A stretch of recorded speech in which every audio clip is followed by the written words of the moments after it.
அவருடைய எதிர்பார்ப்பு நிராசையாகத்தான் முடியும். அப்படி ஒரு சூழல்தான் இருக்கிறது. அதாவது திமுக கூட்டணியில் விரிசல் உண்டாகும் என்கிற எதிர்பார்ப்பு நிராசையில் முடியும்.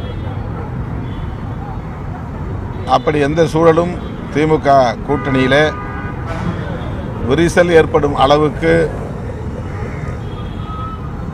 இல்லை என்பதுதான் யதார்த்தமான உண்மை.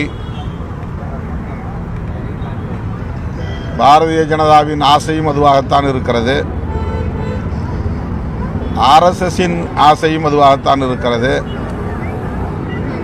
அவர்களுக்கு மறைமுகமாகவும் நேர்முகமாகவும் தொண்டு செய்யக்கூடியவர்களின் கனவும் அதுவாகத்தான் இருக்கிறது. ஆனால் அந்த கனவு நனவாகாது என்பதுதான் யதார்த்தத்தில் உள்ள உண்மையாகும்.